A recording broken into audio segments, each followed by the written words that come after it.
வணக்கத்துடன் இது இன்பா டாக்ஸ். ஈரானில் இருந்து வரக்கூடிய செய்திகள் மிகவும் வருத்தத்தை தரக்கூடிய செய்தி என்பதை விட மிக மிக அச்சத்தை கொடுக்கக்கூடிய செய்தியாக இருக்கிறது என்பதுதான் நிஜம்.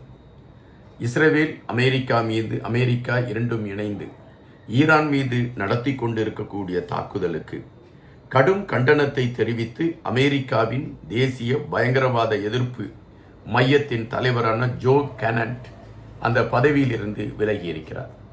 அவர் குறிப்பிட்டிருக்கக்கூடிய கருத்து என்னவென்றால் 2016, 2020, 2026 ஆகிய தேர்தல்களை மையப்படுத்திய களங்கள் எடுக்கப்பட்ட பொழுது அல்லது அந்த தேர்தலுக்கான சூழல்கள் உருவாக்கப்பட்ட பொழுது ட்ரம்ப் அவர்கள் அந்த தேர்தல்களில் தன்னுடைய நிலைப்பாடு என்ன என்பதை எப்படி எடுத்து வைத்தார் என்றால், ஒரு ஒற்றுமையான உலகத்தை கட்டி அமைக்க வேண்டும் என்கின்ற ஒரு கணக்கீட்டில் தான் அவருடைய பயணங்கள் இருந்தது.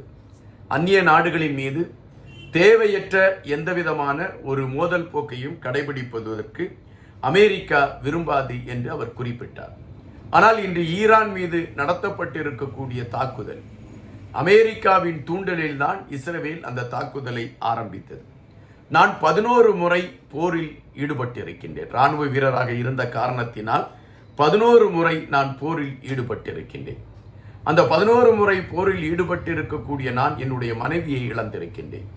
அந்த மனைவியை இழந்த ஒரு கணவனாக நான் குறிப்பிடுவது என்னவென்றால், இந்த போர், ஈரான் மீது நடத்தக்கூடிய போர் திட்டமிட்டு செய்யப்பட்ட ஒரு சதி வேலை.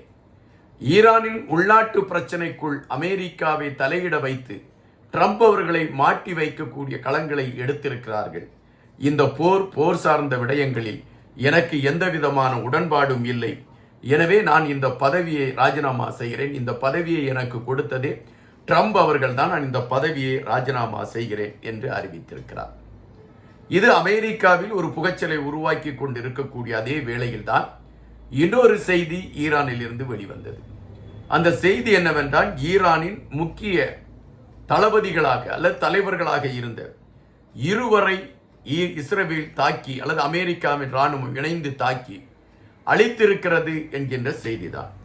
ஒன்று அலிலாரி ஜானி என்கின்றவர், இன்னொருவர் ஊடகத்துறையை சார்ந்த உளவுத்துறையை சார்ந்த இஸ்மாயில் என்கின்ற இன்னொருவர். இந்த 2 முக்கியமான தலைவர்களும் அழிக்கப்பட்டிருக்கின்றார்கள். இது இப்பொழுது ஈரானில் கடும் சினத்தை உருவாக்கி இருக்கிறது. எனவே ஈரான் இப்பொழுது என்ன குறிப்பிட்டிருக்கிறது என்றால், எங்களுடைய நாட்டில் முக்கிய தலைவர்களை அழிப்பதற்கான களத்தை நீங்கள் எடுத்து விட்டீர்கள். அதற்கான பின் விளைவுகளை நீங்கள் கண்டிப்பாக சந்தித்தே தீர வேண்டும் என்கின்ற நிலைப்பாட்டோடு ஈரான் தன்னுடைய தாக்குதலை மிக தீவிரமாக எடுக்க ஆரம்பித்திருக்கிறது. அந்த தீவிர தாக்குதலில் இப்பொழுது வளைகுடா நாடுகளில் பல இடங்களில் ஏவுகணைகளுடைய தாக்குதல் தொடர்ச்சியாக நடைபெற்று கொண்டு இருக்கிறது. அந்தந்த நாடுகளை சார்ந்தவர்கள் அந்த ஏவுகணை தாக்குதலை அவர்கள் தடுப்பதற்கான முயற்சிகள் எடுத்தால் கூட அதையும் மீறி சில ஏவுகணைகள் தாக்குதலை நடத்தி விடுகிறது. அப்படித்தான் இப்பொழுது துபாயில் இருக்கக்கூடிய விமான நிலையம் மீண்டும் தாக்கப்பட்டு விட்டது என்ற செய்தி வருகின்றது. அதுபோல சவுதி அரேபியாவிலும் தாக்குதல் நடைபெற்றிருக்கிறது என்றும் கத்தாரிலும் தாக்குதல் நடைபெற்றிருக்கிறது என்ற செய்தி வருகின்றன. அப்படி என்றால் ஈரானின் கோப பார்வை அமெரிக்காவிற்கு ஆதரவாக இருக்கக்கூடிய நாடுகளை நோக்கி திரும்பி இருக்கிறது என்று இதை நாம் பார்க்க முடிகின்றது.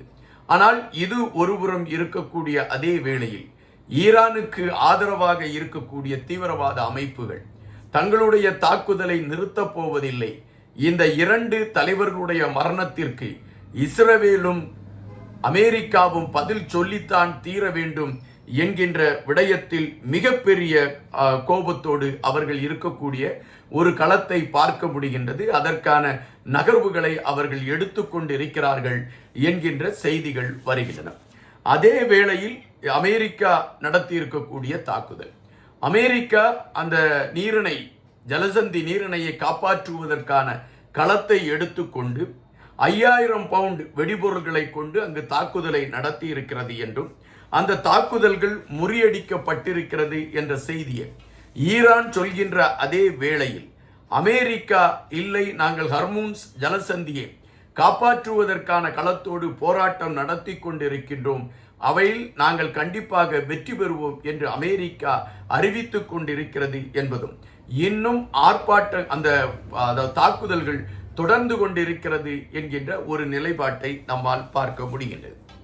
அப்படி என்றால் இந்த ஹர்மூஸ் ஜலசந்தியை மையப்படுத்தி அமெரிக்கா நடத்தி கொண்டிருக்கக்கூடிய தாக்குதல் ஈரானை பின்தங்க வைத்து விடுமா என்கின்ற கேள்விக்குள் போகின்ற பொழுது, ஈரானை பொறுத்த மட்டில் இதுவரை காணாத தாக்குதலை எங்களிடம் இருந்து எதிர்பார்க்கலாம் என்று அறிவித்திருக்கிறது.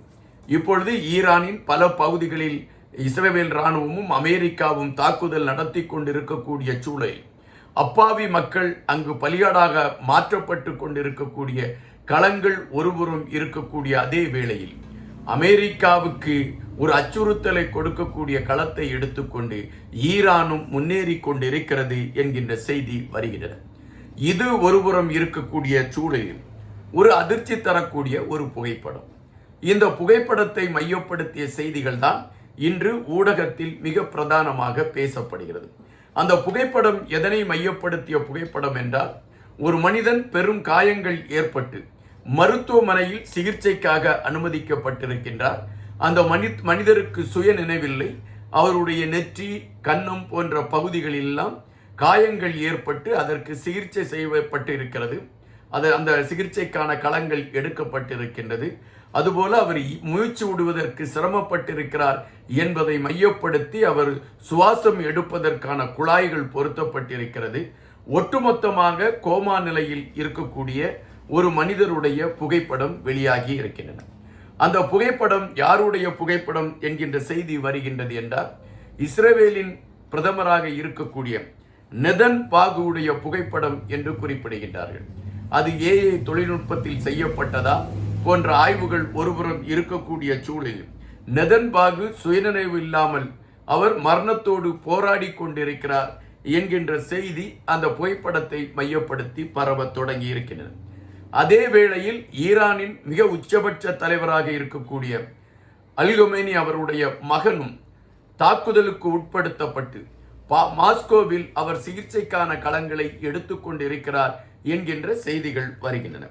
ஆனால் ரஷ்யா இதை கடுமையாக மறுத்திருக்கிறது. மாஸ்கோவில் ஈரானை சார்ந்த யாருக்குமே எந்தவிதமான சிகிச்சையும் கொடுக்கப்படவில்லை, திட்டமிட்டு ஒரு பொய் பிரச்சாரம் எடுத்து வைக்கப்படுகிறது என்று மிக அழுத்தமாக ரஷ்யா மறுப்பை தெரிவித்திருக்கிறது. அப்படி என்றால் உண்மையிலே நெதன்யாகு உடல்நலம் பாதிக்கப்பட்டு கோமா நிலையில்தான் இருக்கிறாரா? அதுபோல ஈரானின் தற்பொழுதைய உச்சபட்ச தலைவர் மாஸ்கோவில் சிகிச்சை பெற்றுக் கொண்டிருக்கின்றாரா?